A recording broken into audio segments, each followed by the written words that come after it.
Live from the Washington, D.C. area, it's the Inside Scoop, Emerald Planet. All the ecology news that our viewers want to know. Now, here's your host, Executive Director of the Emerald Planet, Dr. Sam Hancock. Hello and welcome to the Emerald Planet as we come to you from Washington, D.C. and the United States, looking around the globe in 144 different nations, looking for the 1,000 best practices, the technologies, the services, and the products that are making a difference as we move through the 21st century. And also, as we know, as we add 2 billion new people to the globe by 2050, how we're going to be able to accommodate? What type of infrastructure will we have?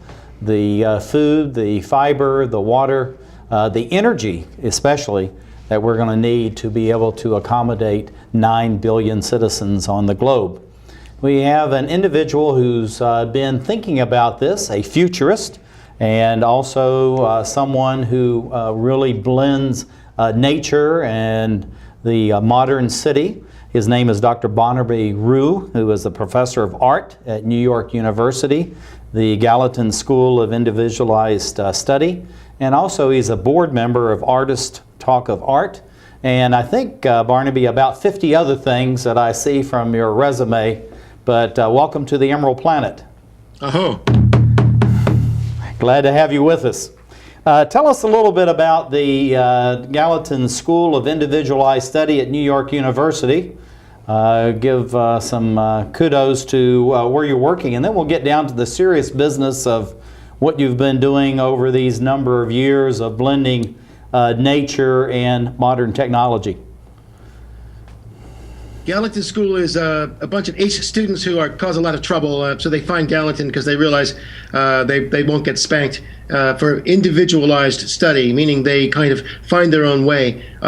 It's time, I'm afraid, in our world to find our own way because the way has been stuck. And like shamans, we have to unstuck things, and the students are unbelievably, what would be the word, creative?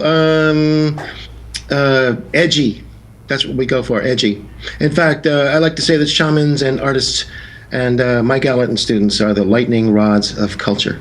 Well, I think that's absolutely exciting, and having been in 82 countries and visited a number of institutions and also out into the countryside with various cultures, it's amazing the creativity and just the intuitiveness that they have about life and living, and also how to blend the environment along with supporting themselves.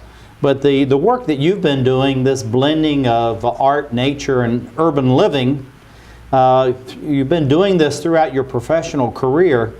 So how do you think the policymakers and others that are, pulling the levers of power in various countries, how they need to think about what is actually going on in the world today? Shamans have what's called mindfulness. That's like listening to the water, listening to rocks, listening to the wind. It doesn't seem possible, the scientists will tell you, but the truth is that they are talking to us. The birds are suddenly shouting at us every day. Help, watch out, the planet, look what's happening, fire, fire. So my point is that mindfulness is a great idea. It's a of getting quiet inside of yourself and really thinking what's really happening. This is what artists have to do. They have to examine a blank canvas and start from scratch. And I think that that's what we're talking about for the world right now. What would happen if the world started from scratch? And I might add, continued from where we left off 20,000 years ago in the Pleistocene era. Well, looking at the work that you've actually been doing and reaching out to citizens within communities at all levels, this one thing of mindfulness, this goes back to my living and studying and working in Japan, this whole thing of the mind of no mind, where you're just open to what's coming into you and absorbing what's coming around you from everything of nature. And of course, the Japanese are very in tune with nature. So looking at how do we allow, though, that people that believe they're actually in control of everything, to allow them to realize that there are other powers out there, and actually coming from the citizens themselves to actually to improve and perhaps even save the planet? Well, we know that the trees and the plants have been collecting photons, the sun, for energy source for millions of years, and we haven't quite figured it out. We're working on solar power. My point is that the algae, everybody's so good at in the evolution of the planet at doing these things. So what we're talking about is biomimicry. However, what's really funny is we are also bioorganisms, and so we probably just have to get more natural, because we're already there. We just have lost touch with our bodies, and the Enlightenment really took a turn on us. What it did was it said that the left brain, the logical brain, the linguistic brain was a big deal. It does math and it'll get us to the moon. But the shaman fly to the moon too. They probably do it in a different way. And that's actually called the right brain. It's our unconscious. It's our dream states. But this is half of our brain activity. It's probably where our wisdom comes from. So, hey, let's go looking there too. That's why I have Power Animal. We had to do journeys to go finding our right brain activity. Well, looking at that, this really is a perfect segue right into an extension of that question, is that we have all this technology around us. We're completely surrounded. Of course, you're sitting in the center of technology in New York City, and everything that's happening on the planet really kind of funnels itself right there. But how do we take all this technology and make sure that we're actually improving and enhancing the environment and not really destroying the environment, as it seems like we've been doing ever since the age of the Industrial Revolution? There's a Power Animal journey, and what happens here is we take our left brain activity, which is good stuff. You know, our logical linguistic brain is quite excellent. It's good for math and good students. But we also go on a dream journey, and we find out what else our heart, our soul, our body is thinking. At which point this crazy power animal, whoever that is, it happens in dreams anyway, this power animal starts to tell us, what about the 7th generation? What about our grandchildren? What about 50 years from now, when some of the environmental pollution kicks in and stuff like that? Well, looking at, you have a course that you're teaching is called Art Now, Ancient Traditions and Radical Change. How do you think that we can educate or allow youth to open their minds, and so that their intuitive nature and their creativity is allowed to shine, so that they can actually create more meaning and even more power among themselves, within themselves, over the next 10, 15, 30 years of their life? I have a 5-minute dream journey we take. We just have them automatically write for 5 minutes without stopping the pencil. Not a big deal. Don't even give them preparation. And they immediately write what's happening 10 years from now in their lives, because they are the new people who've broken into the new possibilities. And they don't even know it yet because they're students. So then I have them write about what's happening 10 years from now, and they come up with this stuff. Of course, I tell them it has to be fantastical, science fiction, crazier than crazy, and sure enough, it gets very real. The point is that we haven't even dreamed where we need to go next, and that's why doing crazy dream journeys is probably close enough. Science fiction has always given us our future, let's face it. Well, looking at the individualized study, I know that this is, in many ways, it's actually self-directed, it's self-discovery, but at the same time, you're trying to give them the basic skills.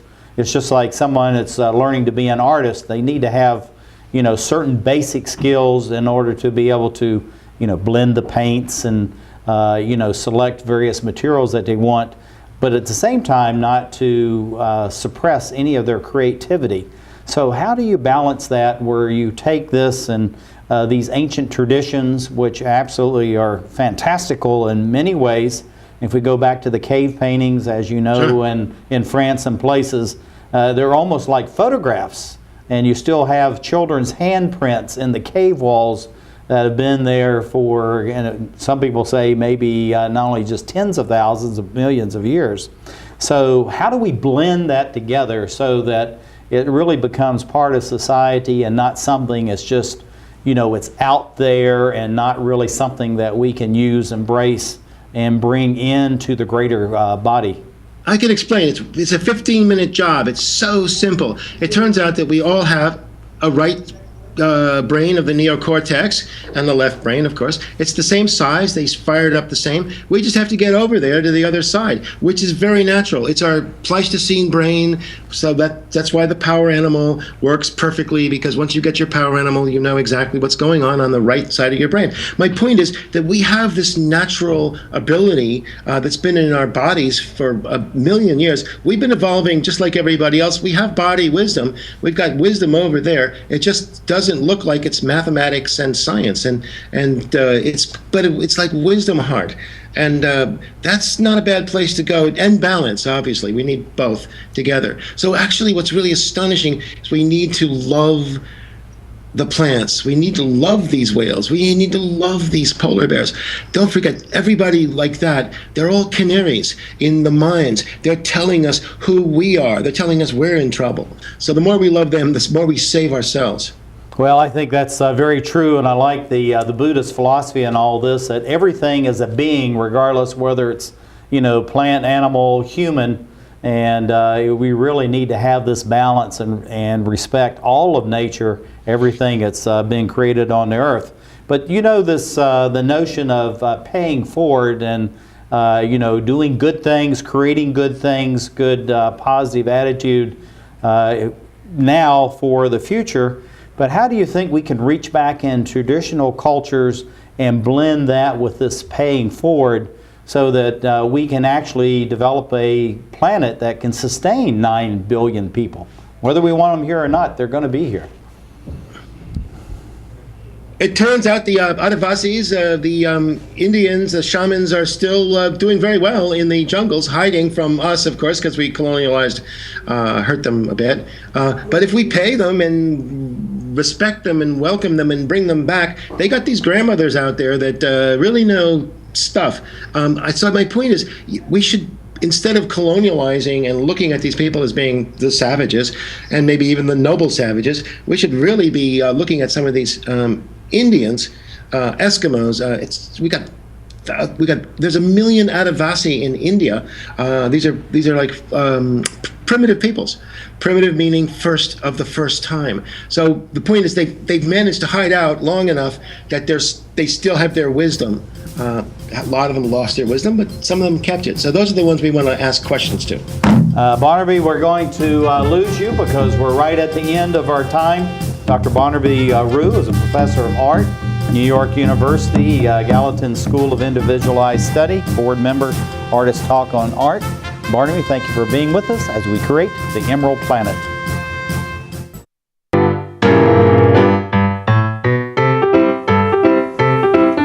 There's more than just books at the library.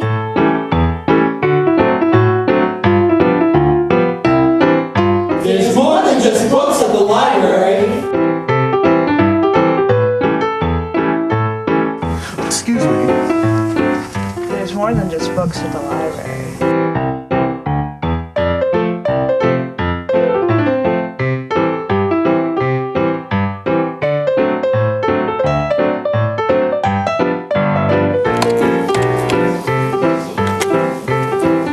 Il y a plus que de livres à la bibliothèque. Hello.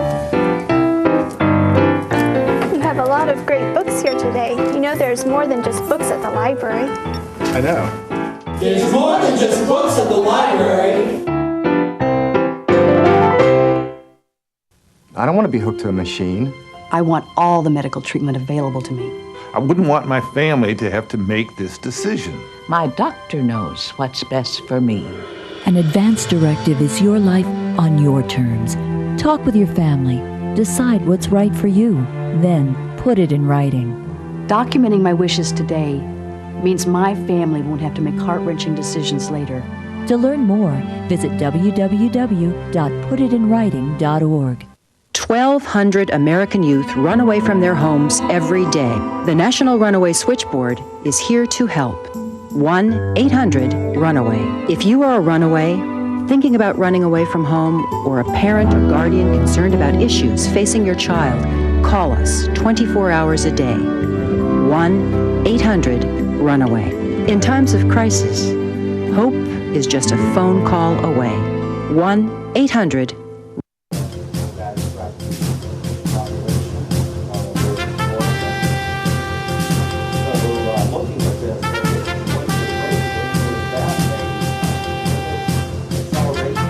Back to the Inside Scoop Emerald Planet. Here again, your host, Dr. Sam. Hello and welcome to the Emerald Planet as we come to you from Washington, D.C., looking for those 1,000 best practices, the technologies, the services, and the products that are making a difference as we move towards 2050.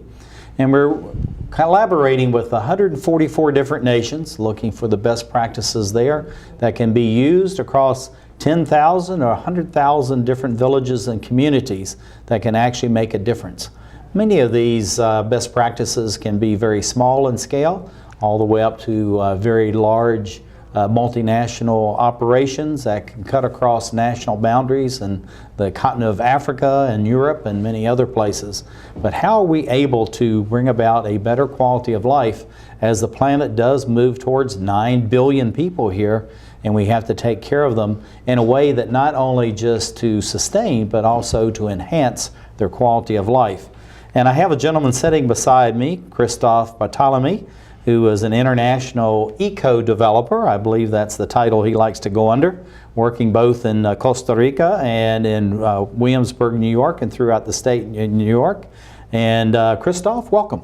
Thank you very much for having you on the show. I'm glad to have you here. And let's bring up this first slide that we have here. This is absolutely a gorgeous place.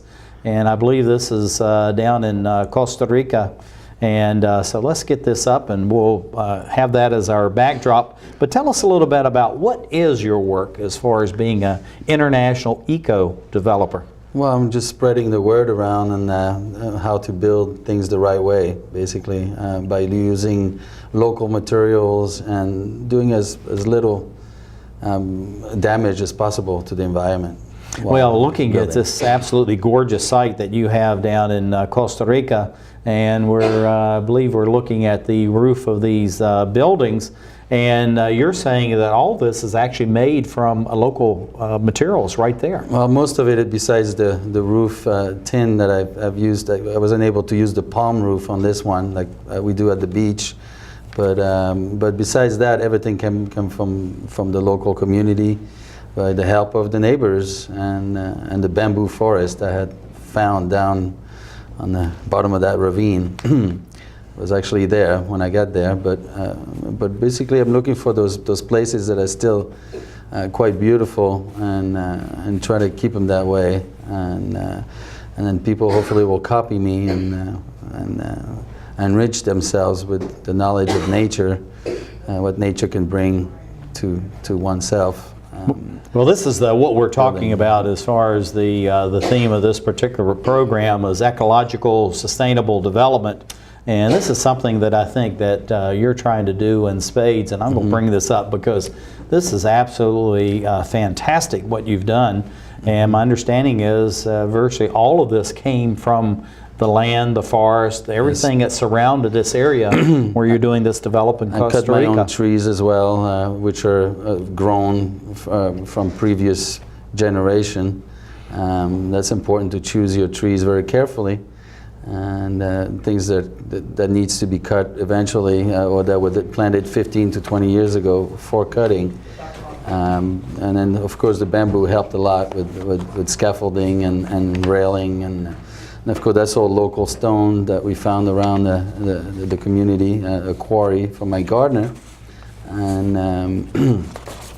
so I try to keep it really local and not very big. I think that we should keep communities to a certain level. I think large cities really contaminate a lot, and so I built a building in New York City out of recycled materials, and then once I did that, I was, well, should I build a skyscraper or should I go out in the jungle and build something new? And so I chose the jungle and started building out of local materials.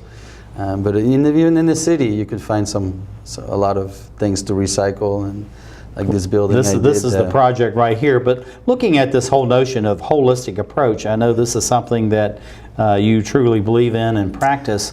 So how do you involve others, the community, in your work, whether it's here, this is in New York City, and recycling, all that, or in Costa Rica? How do you involve the community so that you're getting local materials, but also the people to be involved with you? Well, excuse me, I don't try to preach to anybody, but I seem to attract people to bring me all these antiquities for some reason for me to keep there. For some reason they think maybe I want to keep them safe, and maybe because I restore old things, but I look at the way of learning different cultures, basically, and learning from that, different cultures, how they live, and what kind of dwelling they might live in, from the past to the present. And I learned a lot from studying different cultures and how they do they build their houses. So we're going to turn this around. Usually people think of, well, we're doing everything fantastic in, say, modern society like the United States or Germany or Japan or what have you.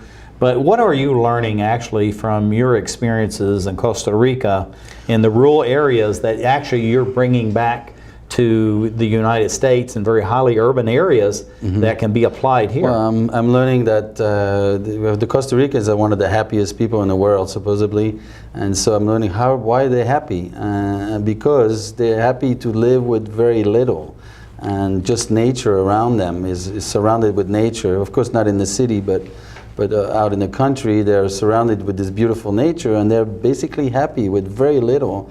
What they have, and they learn to build with very little. I've learned a lot building with these local contractors to how they build with nothing really, hand saws, screwdrivers. They manage to build some fancy buildings sometimes, and so they've taught me how to be happy with very little. Yeah, and I think this is something, enrichment, I guess. I think that's something where we're headed, Christophe, as far as the world is concerned, because this is an absolutely gorgeous scene.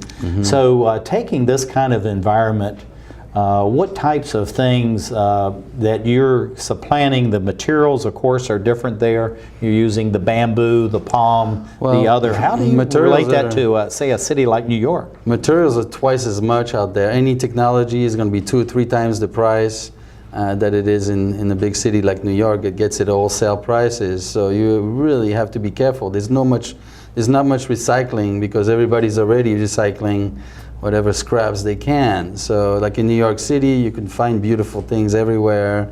There's places that recycle materials. It's very easy in the city. I built a whole building out of recycled materials, and so I was able to do it with very little money. We have this building here that you actually, I think you told me you just about build the entire building out of recycled materials. I just kept the front facade as it was, and then rebuilt it all from all recycled materials, no plastic involved. Now, looking at this this particular building, I'm going to put it here. We have this close-up, but people that are actually in these urban areas that say, we really want to, it's like the new pioneers.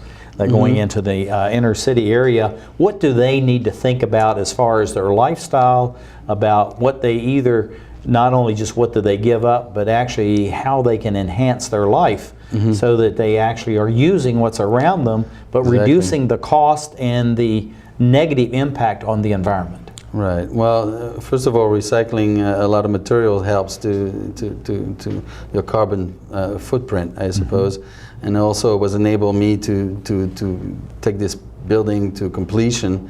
Otherwise, I would have probably never been able to. That was my first building to do it. So, and of course, what I did, I built a greenhouse in the back and a garden, which I'm I think the only building on the whole block or a couple of square blocks with a garden in it. And so we were able to actually have some fruit trees back there, and be surprised what can grow in a Brooklyn backyard. So I went from that, but after a while it's not enough. You really need to, go back to nature, and that's one of the only things that really makes me happy these days is nature. in general. And there's so much to learn from it. And nature has its ways to build itself. And, well, this is something I wanted to point out too. This is back down in Costa Rica, but looking at renewables, this is something that many of the developing countries, even though we have expansive renewables in the United States, actually many developing countries are starting to outpace us per capita in producing their own localized energy. Yeah.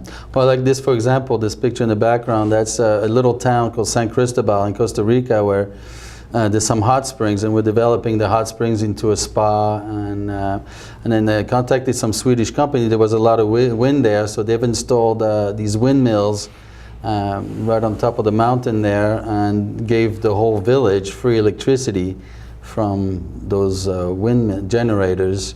And so, like the whole town and city is now running on windmills, and then the hot springs, and so it's basically a very didn't have to go through that whole industrial thing. It's going straight to the future technologies, and hasn't damaged any of the environment in that town. So it's pretty clean, and people are very happy to have free electric from these. Actually, they didn't have electric before, but at least it's clean on that one. Well, I'll tell you, Christophe, it's really interesting because if you look at the societies in Europe, the Middle East, and even in some areas of South America, 400 or 500 years ago, 1,000 years ago, people were actually using wind power in those days as energy, to grind the meal and pump water. We have a lot to learn things. from the back ancestors.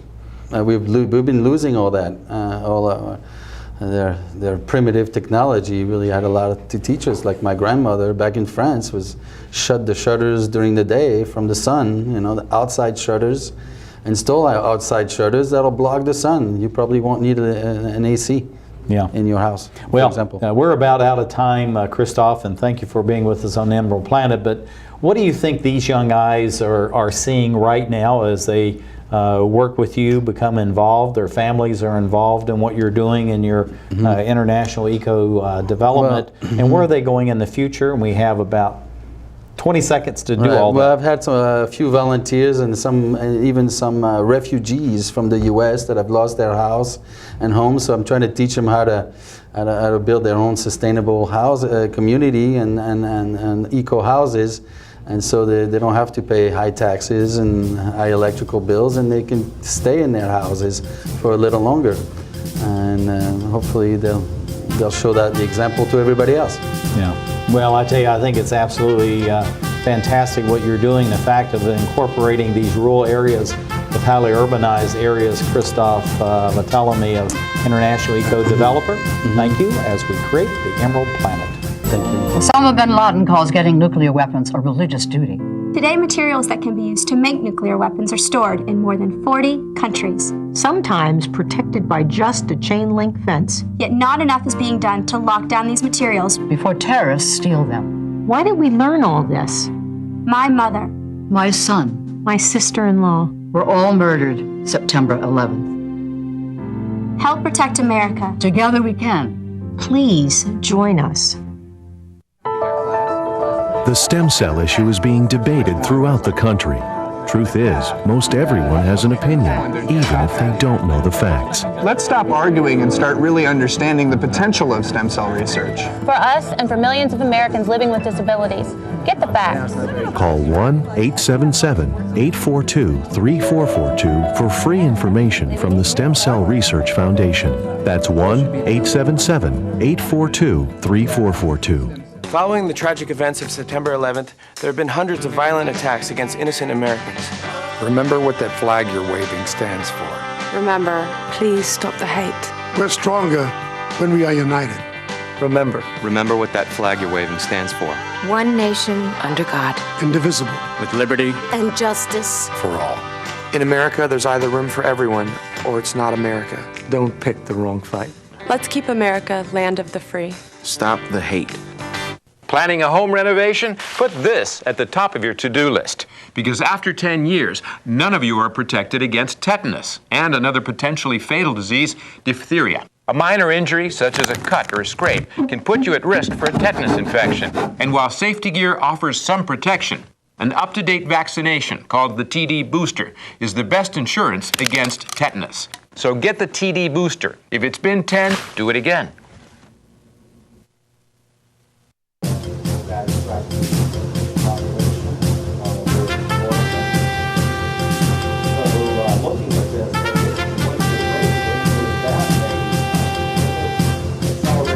We're back to the Inside Scoop Emerald Planet. Here again, your host, Dr. Sam. Hello and welcome to the Emerald Planet as we look around the globe in 144 different nations looking for those 1,000 best practices, the technologies, the services, and the products, and of course the people that are making a difference as we move through the 21st century.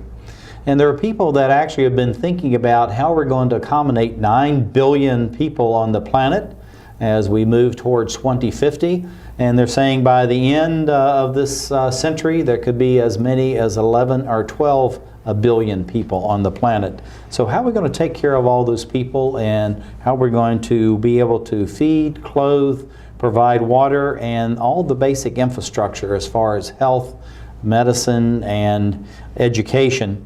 And someone who's very much involved in all of this, a real futurist, I should say, is Robert Lockwood, who is the founder of PrincetonGreen.org. Go to his website. He says that if you read my name, then you know exactly where I am. So he's also the author of The Essence and co-author of a book called Regenerating America. And sitting right beside me is Christopher Zelov, who is the project director of the Knossus project, and he's here in case we lose Robert and we need to continue on our conversation. So Robert, welcome to the Emerald Planet. Certainly wonderful to be here, so I'm grateful for this opportunity. Well, we're really grateful for you to come down because you're really doing fantastic things there in Princeton and really around the United States and around the globe. So in many ways you're a true internationalist with all the work that you're doing and thinking and the writing and publishing that you're doing. But tell us a little about what is Princeton Green? PrincetonGreen.org is an organization of expansive entrepreneurs who are collectively working together to be able to bring forth solutions for commercial buildings with respect to energy and water efficiencies. And I will bring up your logo here. I think this would be nice to have if we can bring that up along with you, Robert. This is a very high energy logo that you have here. But you're doing an online course called the 21st Century Branding. How does this course relate to the necessity of the change of both professionals and local community citizens as we address climate change and possibly even reverse some of the negative impacts of climate change at this time? Well, 21st century branding is really viewing the perspective of the business world through a completely new way. It's really about understanding that we are connected with nature, that we are an actual aspect of nature, and the way in which we treat ourselves is a way in which we treat nature. So it's really, it goes hand in hand. So as this relates to climate change, I believe the necessary change that we need to make as a country is to shift our collective consciousness to realize that we are an aspect of nature, and therefore we are a divine part of an infinite universe. Therefore, there are no limitations. So as it relates to climate change, we have the solutions we need to be able to embrace the innovation necessary to begin to reverse the impact that we've been having. Well, I know that's really something that you've been working on throughout your professional career. And I like this idea of 21st century branding because it's really a different take on that term itself, branding. But looking at the designs, this shows the slide we have here that you've really been thinking about this at a very profound level. And let's see if we can bring this representative economy up here. Tell us a little bit, Robert, what does this mean and the impact on local communities as it relates to climate change and the environment? Well, that's a great question. Thank you, Sam. This is our model that brings together the three criterion that are necessary to build a regenerative economy. The first thing that has to happen is what I mentioned, is that our collective consciousness as a country needs to expand itself so we become more aware in terms of who we are and what we're doing in the way of damaging the earth. So it begins with expanding consciousness. Once we elevate our consciousness to a new level of awareness, we begin to view the world from a much different perspective. And through that perspective, we then naturally begin to change our behaviors to align with this new perspective. So behavior modification is the second part of the model. Thirdly, it's really about bringing in the new energy economy. There's been a lot of talk regarding sustainability. There's been pockets of support through our federal and state governments. But really bringing in the new energy economy is vital to lead us to what is known as a regenerative economy. And a regenerative economy is where we are operating in such harmony with the earth that it's able to regenerate itself to continue to supply us the resources that are needed to be able to have 9, 10, 12 billion people alive on this earth at any given time. Yeah, this is something at the Emerald Planet, we've been about 6 years now in something we call the Power for Peace. So every morning, my good friend that we created this with, we get up and declare peace on the earth, Robert. So I think we're kindred spirits in all this. But the core essence of this is about this ecologically sustainable development. And I know this giant Y that you have there goes to the crux of everything that we're talking about in this Power for Peace and also ecologically sustainable development. Tell us a little bit about the complexity of this, because we don't have about 3 hours for the doctoral dissertation, but see if you can give us an overview. Absolutely. What's beautiful about the Y graphic is that it's very simplistic in nature once you understand how it all comes together. Essentially, we're all faced with a decision to make. Every single American is faced with a decision, whether they're aware of it consciously or subconsciously.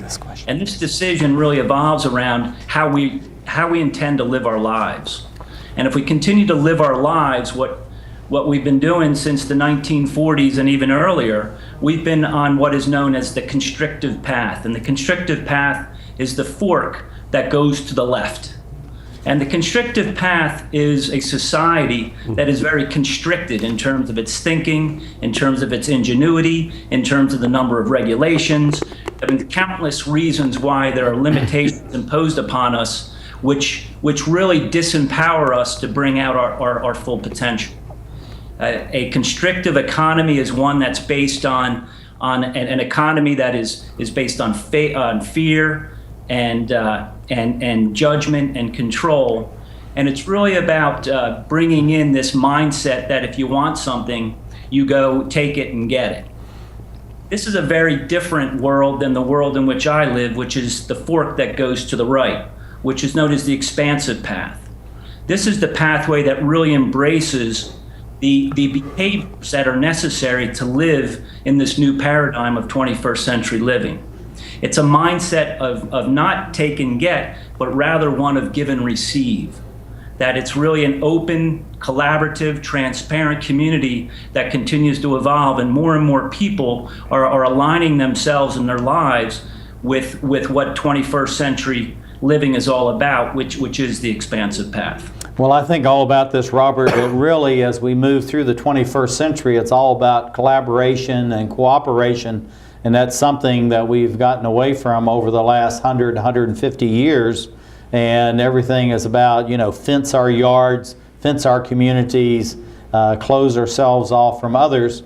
And really we need to be embracing the entire community to make it part of all the solutions, because the only way we're going to be able to accommodate 2 billion additional people on this planet is if we all work together and use our ingenuity and inventiveness to bring that about. But as you know, I've got your good friend Chris Zelov sitting beside me of the Knossus project. He's not just another handsome face sitting here, but since we haven't lost you in Skype, I'm going to let him ask the next question. Chris? Okay, Robert, good to see you there in video world. So you wrote this book, Regenerating America, hoping to motivate Americans and maybe wake them up, I think you're trying to do, which is always a challenge. So what do you want people to think about after they read this book? Well, I think foremost, I want people to realize that every single person in this country is faced with a decision. So just bringing forth that awareness can really help encourage the dialogue to begin to assess our lives in a new way and really think about the way in which we are either living in harmony or not in harmony with Earth, with the universe, the way in which we treat nature, the way in which we respect nature. All of these types of provoking questions should come to mind. So it's also the book itself helps to define the new paradigm of 21st century business, which is all about the collection of like-minded entrepreneurs banding together to bring forth new solutions. And the organization that I founded, PrincetonGreen.org, is really just simply a case study that I use in the book to demonstrate that we're already an organization that is operating in this manner, so therefore it's possible for others to follow suit.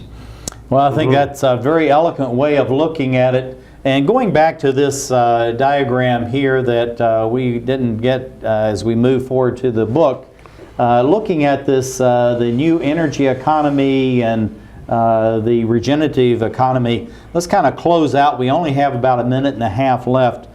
Share with us, just a few more comments about how all this blends together and where you see actually Princeton Green being able to take us over, say, the next 5, 10, and 15 years.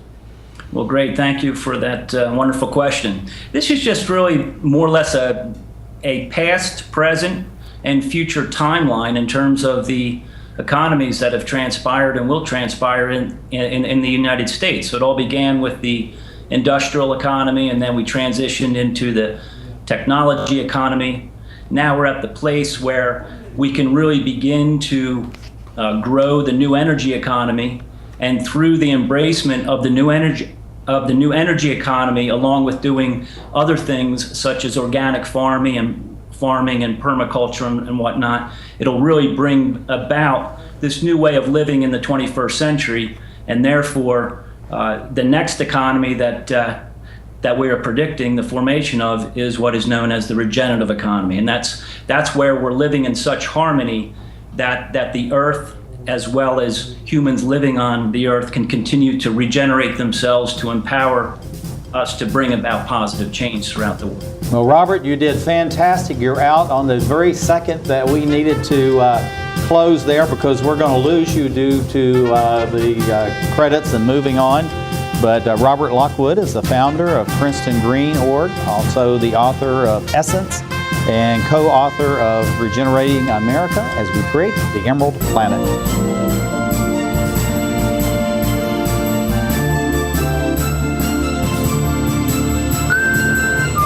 This is firstgov.gov, where we're obsessed with getting you government information. The loan application's on the site, baby. This calls for a celebration. Here's your uncle. So in the end, it was either take the astronaut gig or come work here. What can I say? Duty called. Dude, that's my cop. Oh, sorry. Yeah. No, I'm pretty sure that's Sam's cop. Oh, sorry. Yeah. No. Sam's. No. Just log on or email us and get what you need. C, change of address form. That's how it's done. D, driver's license renewal. E, emailing Social Security information. Yeah. Okay. Yeah. Nice, we'll allow it. All right, What are those? Government surplus cars for auction. You posted those online last time. No, you did. I'm posting them online this time. For all your government information, firstgov.gov. Oh, what have we got here? Sometimes you feel tired. You can't seem to lose those extra pounds off your midsection. And your joints hurt when you take the stairs. Well, you're getting older. But I'm happy to say that there's some simple things we can do to keep you happy and healthy for years to come. We can also lower your risk for some serious diseases the older population is often subject to. Proper nutrition is more important than ever. Your body has changed, you know. Not as many treats. A basic exercise plan, lots of walks and fresh air. And most importantly, come and see me for twice-yearly checkups to help ensure the best possible quality of life. Now, how does that sound? Good boy. Improve the quality of life for your elderly pet. Schedule twice-yearly checkups that include preventive care and regular lab work. A message from the veterinary members of the American Animal Hospital Association. She's had more than a dozen fractures. And in the next few years, she faces 2 major surgeries to strengthen her fragile bones. She's only 10 years old. Most people don't worry about fragile bones until late in life. For those with osteogenesis imperfecta, brittle bones are a concern. Hello and welcome to the Emerald Planet as we come to you from the United States. And my name is Dr. Sam Hancock. I'm the President and Executive Director of the Emerald Planet and the Emerald Planet TV. Come to you weekly looking at the major ideas, the concepts, technologies, and the programs that are happening in 144 different nations. And we're looking for those 1,000 best practices, the technologies, the services, and the products that really are making a difference as we move through the 21st century. But as you know, in Emerald Planet, we're also looking for the individuals that are having a profound impact on society and that are thinking very diligently, but also applying action to how we're going to be able to accommodate a planet by 2050 that has 9 billion citizens. And so how we're going to be able to take care of, provide the basic infrastructure, not only to just provide sustainable sustenance and sustainability, but at the same time to enhance their quality of life so that it's an improvement for all of us here, regardless of where they live in these 144 countries. I have a gentleman that's been thinking about this and doing a lot about this over the years. This is Christopher Zelov. He is the project director for the Knossus project. He's up in Pennsylvania. And Chris, welcome back to the Emerald Planet. Good to be here, Sam. And we have your one of your logos here, very complex, also out of this world, I guess we should be able to say. So tell us briefly about what is the Knossus project and how this relates to both our domestic and the international audiences that we have. This logo came out of the work of the film Ecological Design and the notion from Paul McCready about the intergalactic explorer perspective that comes to the Earth every 10,000 years and asks, wow, what should we do now? And what is worth doing this time around? So the Knossus project is involved with that question, what is worth doing? And so that logo there is a clickable website where you can go in and find out about our projects. And so we're basically involved with educational film, book publishing, and green design. Well, I tell you, those are fantastic to be able to combine all those together. And I just want to follow up on that, looking at the universe. And, you know, we think of the Earth and the 7+ billion people literally as the center of the universe. But yet, it's a very expansive universe that we live in. And many people feel there's other societies and other ways of living and enhancing the quality of life in many other areas. So not to get too futuristic in all this, but how do we draw on all this energy, all this power, and the ancient wisdom that's been before us and bring that into daily life in a planet that's becoming very urban? Well, there's 2 key concepts there, Sam, that you're talking about. One is polytechniques, where you take the best of the old and the best of the new, and you combine them and you get something hybrid that is more exciting than if it was alone.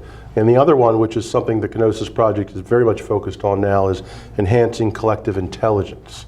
That's something we can do now. Collective intelligence, consolidating or gathering and consolidating and then compressing knowledge and making it available to people so they can build sustainable communities wherever they are. Because we do have this knowledge now. It's available in so many different forms. The idea is to bring it into a useful form, and that's what a film does, that's what a book does, that's what a design project does. You're actually organizing elements in ways if they wouldn't be organized otherwise. So it's really about the power of human imagination and with human intent. And that's what we're doing as far as the Emerald Planet, of taking all these ideas. It's like the last word in our motto is link. We're being the link all over the globe to millions of people to share the latest technologies and best practices. Right, but we have to link it to an action orientation. Absolutely. And if it's not an action oriented, it doesn't get on the Emerald Planet. Right. So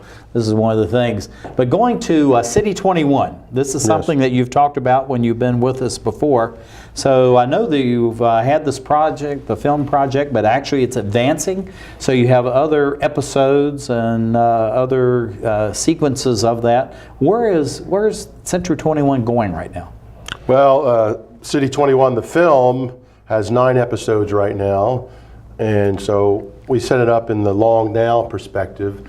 The 21st century is, 100 years long, and we're 13 years into it. So we have 87 more years, so there's lots of episodes to come. We've just planted the seeds. Right now, the biggest one that we're working on is called Mexico City Futures, where we've been doing video conferences with a foundation in Mexico and a group in Philadelphia. And we're starting to use the power of video and the power of the collective intelligence in Philadelphia on water management and design, but also green architecture, and doing exchanges with Mexico City, which is a city that is one of the most challenged on Earth. I think it's the most polluted capital city on planet Earth with 20 million people. It's a mega city, and it's sinking. So it's the ultimate design challenge in many ways. Not that American cities are much better. We have our own problems, but the idea is through design science, as Buckminster Fuller articulated, comprehensive anticipatory design science, we can organize the design strategies to find solutions, and there's no better medium than film for doing that. And of course, this is film linked to actual projects. So it's not fantasy film where we're creating some kind of civilization on the moon. We're actually trying to improve Earth right here. So this is an ongoing project that we're doing, and hopefully that episode will be done in the next year or two. Fantastic. Well, that's a segue, because now we're going to play about a 2-minute clip of one of the videos that you brought for us. So let's go ahead and go to the video right now. Only 2 minutes.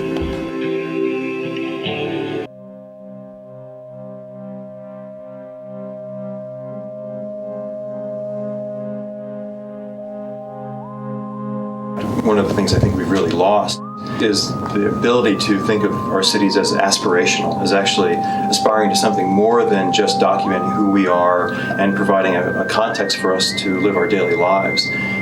Cities as aspirations have something to aim for beyond contingent reality, beyond the world we live in, the mundane things that we go through in daily lives. They become metaphors for paradise. They become models of the kind of ideal mind that might order and structure the cosmos. Whole deal of cities is they're about speed. They're about moving quickly, making context, doing stuff, starting businesses. It fails, so what? Start another one. All this stuff is urban speed, hot New York minute. And the city should accommodate that, reflect that, maybe give some solid ground. The streets are always have the same names, are in the same places from one century to the next. Everything else should probably stir around.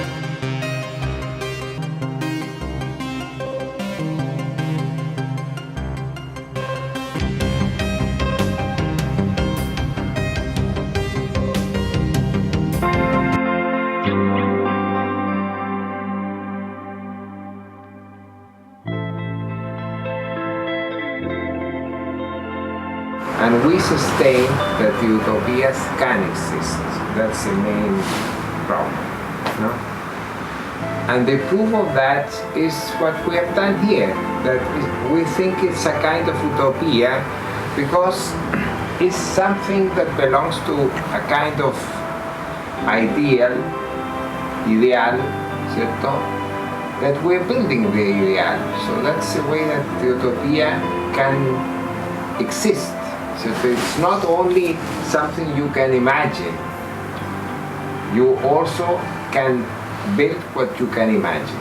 That's our proof that utopias can exist, or at least this kind of utopia. And this comparison with the reflection or espejismo is a kind of theoretical background of this fact. The difference with this. Well, thank you very much, Chris, for sharing that about City 21 and part of your new episode. But I know through the Knossus project and also City 21, you really want to educate the public about severe climate change, how to use the natural resources that we have in much more efficient, better, conservative way. But at the same time, we want to be able to enhance and not destroy the natural environment. So how do we do that? As we add more and more people, the world goes from 54% urbanization to 80% urbanization by 2050. How are we going to mesh all this together? Well, I don't think there's a formula, Sam. I think it's a process of engagement. As we saw a little bit on the Open City project there, that's in Chile, where they're talking about the utopian imagination. They're talking about we must invent a way to build what we want. Mm-hmm. So that's part of it. We must invent the future. It can't come from the authorities anymore, because look what they've built. And it's pretty sad. I'm even looking around your neighborhood in Fairfax here, and I'm not seeing enough green buildings. So I'm wondering, who are they listening to? How do we change that kind of discourse? So we need a new generation of green architects to come forward and change the listening that's happening, because we're speaking a lot about this. This book has been produced, this film has been produced. I've been doing this for 20 years, but who's listening is always the big question. Yeah, and I think this is the key, is that it's like everyone's speaking, you know, the central government, state and local governments, everybody's talking, but nobody's really listening to each other about any of this. Right. If you realize you can ask the question, what is it that I want to create, and that you can answer that question and go build it, that's an empowering approach. Unfortunately, our schools have taken a lot of that from us, this ability to create what we imagine, but yet that is what makes life interesting. 10 seconds left. What do you see for City 21 over the next 10 years? Well, I'd like to have more of an impact in terms of the way cities are built, and to influence the design so that they're more ecological, and that we can spread this around the world in new ways, like on this TV show right here. Absolutely. Thank you very much, Chris. And we have with us Christopher Zelov, who is the project director of the Knossus project. And Chris has been with us before, and sharing about the new directions as far as we're going, and City 21 as we look around the globe to create the Emerald Planet.